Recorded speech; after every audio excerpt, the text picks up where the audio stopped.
আজকে বাংলাদেশে বহু নেতা কিন্তু বিসমিল্লাহ দিয়ে শুরু করে, কিন্তু বিসমিল্লাহর মধ্যে থাকে না। ধরে এখন কথা ঠিক কিনা? বিসমিল্লাহির রহমানির রহিম এই কয়ে শুরু করে দিল। আরে পাগলা, বিসমিল্লাহ কয়ে কাম করলে সব কাম হালাল হয় না। বিসমিল্লাহ যদি মদের নাম তো বিসমিল্লাহ মদ হবে? বিসমিল্লাহ কয়ে ওই পানিতে হাত ধুয়ে আমার ডানায় চারিদিকে তাকায় বলতেছে আলহামদুলিল্লাহ, কেউ দেখেনি।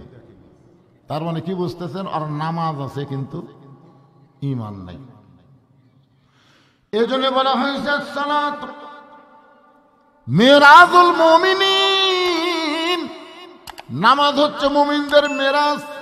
আল্লাহ বলেছেন ওয়াসজুদ ওয়াক্তারিব, তুমি যখন নামাজের সিজদা দিবা ওই সিজদা তোমাকে আল্লাহর কাছে পৌঁছায়া দিবে। এই জন্য একটা হাদিস আছে বিস্তারিত, হুজুরি কলব ব্যতীত করছেন কালো নামাজ তোর হবে না। এখন লোকটার কি নামাজ হলো? লোকটা এখন নামাজ, ইমাম যেই সালাম ফিরাইছে সঙ্গে সঙ্গে দাঁড়ায় বলতেছে জরুরি এলান আছে। ইমাম কয় কিসের জরুরি? বলে আমার নামাজ হয়নি। ইমাম কয় তোর নামাজ হয়নি তো আমরা কি করবো? তো তোর নামাজ না হওয়ার পিছনে কারণ? বলে উমুকের বউ অমুকের বউ, ওরা আবার দুইজন নামাজ পড়ে বেড়াচ্ছে। যারকে বউ ব্রয়লার মুরগি হয়ে ঘুরতেছে ওরা আবার নামাজ পড়তেছে। তো বলতেছে উমুকের বউ আর উমুকের বউ আমার নামাজ নষ্ট করছে। ওরা দুইজন আমাকে বউ তোরকে নামাজ নষ্ট, তোর নামাজ কেমনে নষ্ট করলো? বলে ব্যাপার দেখে ঘুরতেছে আমার চোখত পড়ছে। তখন আরো তিনজন খাড়া হয়ে বলতে আমাকেও তো একই অবস্থা। ইমাম সাহেব বলতেছে তাহলে সুন্দর পরিবেশ তৈরি করতে গেলে আল্লাহর কোরআনের পর্দার আইন চালু করা ছাড়া বেপর্দা মুক্ত বাংলাদেশ হবে না। জোরে কোন কথা ঠিক কি না? তাহলে সুন্দর পরিবেশ তৈরি করতে গেলে আল্লাহ কোরআনে আইন করে দিলেন অকরনা ফি বুয়ুতিকুন্না ওয়ালা তাবাররাজনা তাবাররুজাল জাহিলিয়াতিল উলা। আচ্ছা, কোরআনের আয়াত শুনলে আপনাদের কিছুই মনে হয় না? আল্লাহ কি বলতেছেন? ওয়াইজা তুলিয়াত আলাইহিম আয়াতুহু জাদাতুহুম ঈমানান। কোরআনের আয়াত শুনলে আল্লাহ মানুষের ঈমানের কি করে দেয়? ঈমানকে বৃদ্ধি করে দেয়। আবার ঈমান বৃদ্ধি হওয়ার লক্ষণ হলো আল্লাহু আকবার বলে শয়তানকে খেদায় দেওয়া। কারণ শয়তান থাকলে তো ঈমান বাড়বে না, শয়তান থাকলে ঈমান আরো কমবে। জোরে কোন কথা ঠিক কিনা? আপনারা বলেন তো কোন শব্দ করলে শয়তান পালায় যায়? লিল্লাহি তাকবীর। এখন আসেন, সুন্দর পরিবেশ যদি তৈরি করতে চান তাহলে সুন্দর একটা সমাজ লাগবে। সুন্দর একটা সমাজ যদি তৈরি করতে চান তাহলে সুন্দর একটা রাষ্ট্র লাগবে। সুন্দর একটা রাষ্ট্র যদি গঠন করতে চান তাহলে মানুষের তৈরি আইন দেওয়া হবে না, আমার আল্লাহর কোরআনের আইন লাগবে। ধরে কোন ঠিক কিনা? এটা কি আপনার বিশ্বাস করেন? সন্দেহ আছে? ধোকা আছে? গোজামিল আছে? তাহলে একটা আয়াত কইতো বলবো, অনুনাজ্জিলু মিনাল কুরআনি মা হুয়া শিফাউ ওয়া রাহমাতুল লিল মুমিনিন। এই আয়াতের বাংলা অর্থ হলো সব সমস্যার সমাধান আপনার বলবেন দিতে পারে আল কোরআন। সব সমস্যার সমাধান বিশ্বাস হয়? আমাকে একজন কয় হুজুর আপনি এত লম্বা জুব্বা পরে পেশাব করতে আপনার সমস্যা হয় না? মানে আমার জুব্বাকে সে ইনসাল্ট করতেছে, অবজ্ঞা করে বলতেছে যে একদিক সামাল করতে আর একদিন পড়ে যায়। আমি বললাম তোমার খবর কি? চেন খুলি আর বাড়ি ওই খালি চেন খোলে আর মা। আমি খেলাম পাগলা, তুমি আমার নিয়ে অবজ্ঞা করতেছো। তুমি জানো ওই ব্যক্তির কবরে সবচাইতে বেশি আযাব হবে যে পেশাব থেকে পবিত্র হয় না। ধরে কোন কথা ঠিক কিনা? চেন খোলো আর মারো, এটা এই জিনিস। মাথায় টুপি, মুখে দাড়ি, পরনে জুব্বা, সেই মানুষটা বাংলাদেশের মতন ৯৬টা দেশের খলিফা। ধরে কারণ সুবহানাল্লাহ। অনেকে বলে টুপিওয়ালা করে সাত জাগছে, মসজিদ আর ভালো লাগতেছে না, এখন সংসদও যাবার চায়। আমরা যখন কোরআনের রাজনীতির কথা বলি, সাইড থেকে দুই একটা তেল তেলা কয়, হুজুরে করে আবার সাত জাগলো। আমি এক সময় বলছিলাম যে উপজেলার চেয়ারম্যানই নির্বাচন করব, আমার ভক্তরাই কয় নাউজুবিল্লাহ হুজুর নাউজুবিল্লাহ, খবরদার আপনি অকামত যাবেন না, ওই খারাপ জায়গায় আপনার যাওয়ার দরকার নেই। আমি বললাম পাগল, সংসদ খারাপ না, উপজেলা পরিষদ খারাপ না, ইউনিয়ন পরিষদ খারাপ না, কিন্তু ওরা খারাপ মানুষ পাঠানোর পরে ভালো জায়গায় খারাপ হয়ে গেছে। তোর কোন কথা ঠিক না? মমতার মতো গায়িকা যদি আপনারা সংসদ পাঠান, ওই কি করবে? তার গান গাওয়া ছাড়া কোন কাম আছে? একটু মনোযোগ দিয়ে শোনেন ভাই যান। আল্লাহর কোরআনকে আল্লাহ বলেছেন সব কিছুর সমাধান দিতে পারে এই কোরআন। এই কোরআনের পাওয়ার আছে না নাই? নাঙ্গা তরবারি নিয়ে আল্লাহ নবীকে হত্যা করার জন্য যেই মানুষটা রাস্তা নিল, ওই মানুষটা কোরআনের পরশে এত ভালো মানুষ হয়ে গেল, এক সময় আল্লাহ তাআলা তাকে অর্ধ পৃথিবীর খলিফা বানায় দিল। ওমর ফারুক সকালবেলা উঠে, আল্লাহ রাসূল বলেছেন ফজরের নামাজের পর, কোন নামাজের পর? ফজরের নামাজের পর আপনি কোরআন পড়েন, কিন্তু সূরা মুলুকটা এটা নিয়মিত যদি আপনি পড়েন, আল্লাহ নবী বলেছেন তোমাকে যখন কবর দেওয়া হবে, তোমার কবরের কাফনের উপরে সূরা মুলুককে আল্লাহ একটা চাদর বানায় দিবে। ওই সূরা মুলুকের চাদর তোমার দেহে থাকার কারণে কবরের কোনো আযাব তোমার দেহ স্পর্শ করবে না। এখন বলেন তো সূরা মুলুক আমল করার দরকার আছে না নাই? হযরত ওমর এই নিয়তেই সূরা মুলুক পড়তেছে, তাবারাকাল্লাযী বিয়াদিহিল মুলকু ওয়া হুয়া আলা কুল্লি শাইইন কাদির। প্রতি অক্ষরে কয়টা করে নাকি? 10টা করে। জোরে বলেন কয়টা? হযরত ওমর নেকির দিকে না তাকাইয়া, সওয়াবের দিকে না তাকায় চিন্তা করলেন গোটা পৃথিবীর রাজত্ব কর্তৃত্ব মালিকানা আল্লাহর হাতে, এটা আমাকে নিজের চোখে দেখা দরকার। এই কোরআনটা আল্লাহর বাণী, এই কোরআনটা মূলত দেখতে কেমন? আমি ওমর কোরআন দিয়ে রাষ্ট্র চালাই, কিন্তু কোরআনকে আমার বড় দেখা দরকার। ছদ্মবেশে হযরত ওমর মদিনার অলি গলি ঘুরতেছে শুধুমাত্র আল্লাহর কোরআন দেখার জন্য। জোরে কান সুবহানাল্লাহ। আজকে বলেন তো আপনারা কি কোরআন দেখার জন্য আইছেন না শোনার জন্য আইছেন? বক্তা কেমন ওয়াজ করে, ওয়াজটা আমরা শুনবো। এলাকার মধ্যে অনেক মাহফিল হলো, কোন বক্তা কেমন ওয়াজ করে এইটা আমরা শুনবো। আগামীকাল ফার্স্ট হলে আবার এইটা কি করব? আলোচনা করব যে অমুক বক্তা আইছিল এই ওয়াজ করলো, অমুক বক্তা এই ওয়াজ করলো। আজকে আমাকে একজন বলেছে হুজুর ইউসুফ নবীর ওয়াজ করবেন। ইউসুফ নবীর ওয়াজ শুনবে, এক একজন এক একটা ওয়াজ শুনবার চায়, কিন্তু ওয়াজ শুধু শুনলে হবে না, ওয়াজটা বাস্তবে দেখা দরকার। ধরে কোন কথা ঠিক কি না? হয়েছি উম্মত আপনার, তার তরে শুকুর। 1000 বার যখন কষে, বুঝলেন, তখন 1000-এর উপরে মানুষ হিসাবই জানতো না। আমার দাদিকে আমি দেখছি, আমার কাছে 1 কোটি টাকা আছে, 2 কোটি টাকা আছে, 3 কোটি টাকা আছে। 3 কোটি মানে 20-এর উপর জানে না। ওই সময় কাছে 1000 বার, এখনো 1000। এখন হচ্ছে কোটি বার। আমরা জানি কোটির উপরে আর মানুষ হিসাব করে না, 1 কোটি। তা আমরা তার তরে শুকুর কোটি বার। ধরে বলেন কতবার? আলহামদুলিল্লাহ।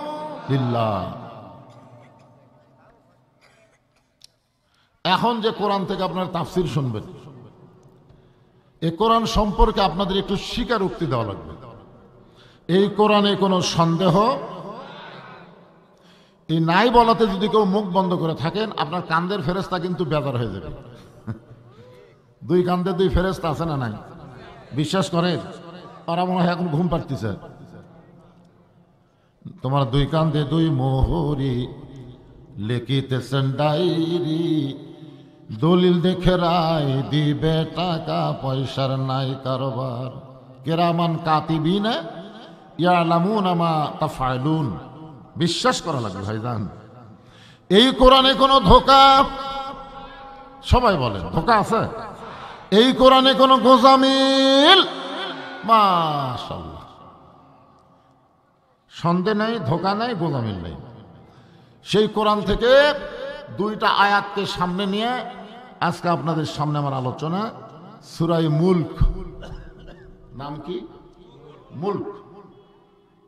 আমার এলাকার এক হাদিস আমাকে বলতে, হুজুর আপনারা ওয়াজ করবেন যাই খালি রাজনীতি করেন, হুজুর এত রাজনীতি করেন। আমি বললাম আপনি হজ করার সময় রাজনীতি করেননি? না হুজুর, হজের মধ্যে আবার রাজনীতি কি? আমি বললাম আপনি কি আল্লাহর কাবা ঘর সামনে নিয়ে কখনো বলেছেন ইন্নাল হামদা ওয়ান নি'মাতা লাকা ওয়াল মুলক লা শারিকা লাক? আপনি কি বলছেন? হ্যাঁ অনেকবার বলছি। আমি বললাম লাকা ওয়াল মুলক লা শারিকা লাক শব্দের অর্থ কি? হ্যাঁ সব বলতেছে, সবাই বলছে, আমিও বলছি, অর্থ তো জানি না। আপনারা বলেন তো, আল্লাহর কাবা ঘর সামনে নিয়ে উনি কিন্তু স্বীকারোক্তি দিয়েছে। এটা হলো তালবিয়া, মানে কি স্বীকারোক্তি দাও। লাকাওয়াল মুলক লা শারিকা লাকের অর্থ হলো রাজতত্ত্বের ভিতরে, রাজনীতির ভিতরে, রাজত্বের ভিতরে, রাজনীতির ভিতরে আল্লাহ ছাড়া আমি অন্য কাউকে স্বীকার করি না। তাহলে আপনি আল্লাহর কাবা ঘর সামনে নিয়ে এই স্বীকারোক্তি দিয়া বাংলাদেশে এসে আপনি মানুষের রাজনীতি করতেছেন। আপনি মনে করতেছেন আপনি হাজি। মানুষ না বুঝে আপনাকে হাজি বলতেছে, কিন্তু আল্লাহর খাতায় আপনার হাজি নাম নেই। হ্যাঁ, হাজি নাম তখন হবে যখন হজ করার আগে আপনি যে দল করছেন, অসুবিধা নেই, কিন্তু হজের পরে মানুষের কোনো তৈরি দল করা যাবে না, একমাত্র কোরআনের আল্লাহর দল করা লাগবে। জোরে কোন কথা ঠিক কিনা? আমাদের বাংলাদেশে কিছু কিছু নেতা কিছুদিন হলে একটু বেমারি হচ্ছে, অসুস্থ হয়ে গেছে। এই অসুস্থ হওয়ার কারণে তারা বলতেছে ইসলামের সাথে রাজনীতির কোনো সম্পর্ক নেই। অথচ দেখেন কোরআনের মধ্যে একটা সূরা আছে, এই কোরআনের সাথে ইসলামের সম্পর্ক নাই, আছে না নাই? হ্যাঁ, আল্লাহ বলতেছেন তাবারাকাল্লাযী বিয়াদিহিল মুলক, গোটা পৃথিবীর রাজত্ব, কর্তৃত্ব, মালিকানা একমাত্র কার হাতে? এক ফকির ভিক্ষা করবার কাছে বাদশাহ শাহজাহানের দরবারে। কার দরবারে? বাদশাহ শাহজাহানের দরবারে ভিক্ষা করতে যায়, কে জানে একটা বলে দিল যে বাদশাহ শাহজাহানের ঘরের মধ্যে আছে। ফকির ঘরের কাছে যায়, দেখে বাদশাহ শাহজাহান এইভাবে দুই হাত তুলে বলতেছে, ও বাদশার বাদশাহ, তোমার দরবারে আমি ফকির। ফকির কয় কে রে? আমি ভিক্ষা করে আসলাম কার কাছে, আইসা দেখি কে ফকির হয়ে কেন দিচ্ছে। আমি এতদিন মনে করতাম বাদশাহ শাহজাহান, কিন্তু আজকে দেখলাম উইও যা আমিও তাই। আসল রাজা বাদশাকে আরো জোরে বলেন। বাংলাদেশের মতন ৪৫টা দেশের সম্রাট শাহজাহান যদি ফকির হিসাবে কান্দে আল্লাহকে বাদশাহ স্বীকার করতে পারে, তাহলে আমরা সাধারণ মানুষ হয়ে আল্লাহকে রাজা বাদশাহ মানতে আপনার অসুবিধা কোন জায়গায়? তাহলে বাদশার নীতি তো রাজনীতি, আর শাহজাহানের নীতি হলো ফকরা নীতি। আল্লাহ গানিয়ুন ওয়া আনতুমুল ফুকারা, আল্লাহ বলেছেন আমি হলাম ধনী, দুনিয়ার সবাই হলো ফকির। তাহলে আমরা কি? আরো জোরে কারণ আমরা কি? আমাদের নীতির নাম কি? ফকরা নীতি। জোরে কারণ আমাদের নীতির নাম কি? আর আল্লাহর নীতির নাম কি? রাজনীতি। আল্লাহর নীতির নাম কি? জোরে বলেন, আমি কি আমার কথা বলতেছি? আল্লাহর কোরআন থেকে। আল্লাহর নীতির নাম কি? রাজনীতি। আর আমাদের নীতির নাম কি? ফকরা নীতি। আপনি বলতে পারেন যে ইসলামের সাথে ফকরা নীতির সম্পর্ক নেই, কিন্তু রাজনীতির সম্পর্ক নেই, এ কথা বলা মাত্রই আপনি আর মুসলমান থাকবেন না, আপনি মুনাফিক হয়ে যাবেন। জোরে কোন কথা ঠিক কি না? আল্লাহ বলতেছেন আল্লাযী খালাকাল মাউতা ওয়াল হায়াতা লিয়াবলুয়াকুম আইয়ুকুম আহসানু আমালান ওয়া হুয়াল আজিজুল গফুর। আল্লাহু আকবার। মৃত্যু এবং হায়াত। দেখেন এখানে আমাদের সাধারণ আইডিয়া হিসাবে আল্লাহর বলা দরকার ছিল আল্লাযী খলাকাল হায়াতা ওয়াল মাউতা, আগে হায়াত তারপর কি মৃত্যু। কিন্তু আল্লাহ তাআলা আগে কি বললেন? আল্লাযী খলাকাল মাউতা ওয়াল হায়াতা। আগে আল্লাহ মৃত্যুর কথা বললেন, তারপরে আল্লাহ হায়াতের কথা বললেন। আল্লাহ কি ভুল কইছে? তো এই কথা বলার পিছনে আল্লাহর কারণ কি কি জানার দরকার নাই? চলতে পথে 2 দিন থামিলাম, যাবার কালে একজনারও দেখা না পাইলাম। কি হাসিনা যখন পলে যাচ্ছিল ওই ভিডিওটা আমি দেখছি, দেখো নি, খালি মাথা উঁচু করে এরকম তাকাচ্ছে। আরে ওই সময় হাসিনা মনে মনে একটা গান গাইছে, চলতে পথে 2 দিন থামিলাম, যাবার কালে এক চামচারও দেখা না পাইলাম। এত চামচা রে, এক চামচাও নেই। এই দুনিয়াতে আসার পরে যারা অহংকার করে মৃত্যুকে ভুলে যাবে তাদের পরিণতি এইরকমই হবে। ধরে কান কথা ঠিক কিনা? আরে এই জন্য দেখেন কতটুকু গুরুত্ব। আল্লাযী খালাকাল মাউতা ওয়াল হায়াতা লিয়াবলুয়াকুম, তোমাদের পরীক্ষা করা হবে। এই শোনেন, এই দুনিয়া কিন্তু পরীক্ষার জায়গা। হাদিসে আছে আদ-দুনিয়া মাজরাতুল আখিরাত, দুনিয়া হচ্ছে আখিরাতের আবাদযোগ্য একটা জায়গা। এখানে যে যেমন আবাদ করবে আখিরাতে সেই রকমই ফসল পাবে। ধরে কোন কথা ঠিক কিনা? আল্লাহ বলতেছেন লিয়াবলুয়াকুম, তোমাদেরকে পরীক্ষা করা হবে। কিসের পরীক্ষা? আইয়ুকুম আহসানু আমালা, সুন্দর আমলের পরীক্ষা হবে। বর্তমানে আমাদের বাংলাদেশে নেক আমল আছে কিন্তু সুন্দর আমল নাই। সুন্দর আমল করতে গেলে সুন্দর একটা পরিবেশ লাগবে। কি লাগবে? আজকে যদি আপনার বাড়ি থেকে আপনি মসজিদে জোহরের নামাজ সামনে কাতারে পড়ার নিয়তে বের হলেন, আপনার বাড়ি থেকে মসজিদ হলো 200 গজ দূরে বা 100 গজ দূরে। এই 100 গজ যাওয়ার মধ্যেই আপনি 2টা ব্রয়লার মুরগি চোখত পড়ে গেল। আপনি দেখবার চাননি কিন্তু তারপরে চোখত পড়ছে। ব্রয়লার মুরগি মানে 2টা বেপর্দা নারী। পর্দানিশী নারী পুরুষ মানুষ দেখলে দেশি মুরগির মতন মারে দৌড়। পর্দানিশী নারী দেশি মুরগিকে আপনি ধরবার করবেন, আপনি ধরবার যান, দেখেন ওই মারবে দৌড়, তাকায় দেখবেন আজরা পাজরা সব ঢাকা। এটা হলো দেশি মুরগি। আর ব্রয়লার মুরগি আপনি দেখে দৌড় দিবেন, আমি আপনার কাছেই খালি ঘুর ঘুর ঘুর ঘুর করবি, আপনি তাকায় দেখবেন আজরা পাজরা সব বার করা। দেখবার চান নাই, তারপরেও চোখের মধ্যে পড়ছে। আপনি এখন সামনে কাতারে গিয়ে নিয়ত করতেছেন ইলা জিহাতিল কাবাতিশ শরীফাতি, আল্লাহু আকবার। মুখ আছে কাবার দিকে, চোখ আছে সেজদার দিকে, আর মন খালি বলতেছে রাস্তাত কি দেখলাম রে। আপনার বলেন নামাজ হবে? কেন হবে না? হাদিস আছে বিস্তারিত, হুজুরি কলব ব্যতীত করছেন কালেও নামাজ তোর হবে না। এই জন্যই তো ইবলিস শয়তান মসজিদের দরজাত কান্দিছে। ইবলিস শয়তানের বেটার নাম হলো খান্নাস। বেটার নাম কি? খান্নাস। মিন শাররিল ওয়াসওয়াসিল খান্নাস। খান্নাস বলতেছে আব্বা আপনি কান্দেন কেন? তো বলে বাবা কান্দার কারণ হলো বহু চেষ্টা করলাম রে, লোকটাকে মসজিদের বাইরে রাখতে পারলাম না, বহু চেষ্টা করলাম, তারপরে ওযু করে লোকটা মসজিদের মধ্যে ঢুকেই গেল। আমি ফেল মারছি বাবা, আমার দেওয়ার কোনো ক্ষতি হলো না। খান্নাস বলতেছে বাবা কোনো টেনশন করেন না, এই মসজিদের মধ্যে ঢুকছে ঠিকই, কিন্তু আমি ওকে নামাজের মধ্যে ঢুকতে দেব না। আজকাল আমরা অনেক মানুষ মসজিদের মধ্যে ঢুকি কিন্তু নামাজের মধ্যে ঢুকতে পারি না। আল্লাহ কয় নামাজের জোরে ফায়সাকাত যাবে দূরে, পাক কোরআনের ওই আছে ঘোষণা, এখন আকাম কুকাম নামাজ রোজা একসাথে বান্দিয়া বোঝা জাহান্নামে দিয়া সরওয়ানা ইন্নাস সালাতা তানহানিল ফাহশাই ওয়াল মুনকার।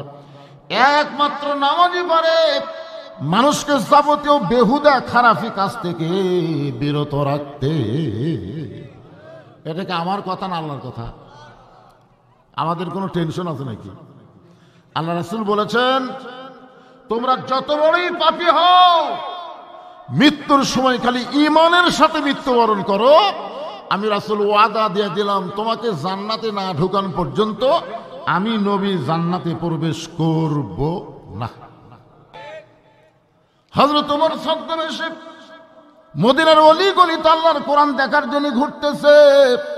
এমন সময় দেখতে পায় বিস্তীর্ণ মরুভূমির মধ্যে একজন রাখাল উট আর দুম্বা চড়ায়। হযরত ওমর আল্লাহর কোরআনকে দেখার জন্য রাখালকে সালাম দিলেন, আসসালামু আলাইকুম রাখাল ভাই, আমার পেটে ক্ষুধা লাগছে, আমি উটের এক পেয়ালা দুধ চাই। রাখাল মুচকি মুচকি হাসে। ওমর ফারুক বলে, রাখাল তোমারে সালাম দিলাম, উটের দুধ চাইলাম, তুমি সালামের উত্তর দাও না, উটের দুধ দিবা কেন সেটাও বলতেছ না। রাখাল বলে, পথিক তোমার সালামের উত্তর আমি দিব না, তোমাকে উটের দুধ আমি দিবার পারবো না, আগে জানতে হবে তোমার পরিচয়। ওমর ফারুক চিন্তায় পড়ে গেলেন, আমি অর্ধবিধির খলিফা, আমার নাম ওমর, এই পরিচয় যদি রাখালের কাছে দেই তাহলে আমার গুমুর ফাঁস হয়ে যাবে, আমি কি করব। এমন সময় সব সমস্যার সমাধান দিতে পারে কে? আল্লাহর কোরআন বলে, ওমর রাখাল যখন তোমার পরিচয় চাইছে তুমি আসল পরিচয় দাও। তোমার আসল পরিচয় হলো মিল্লাত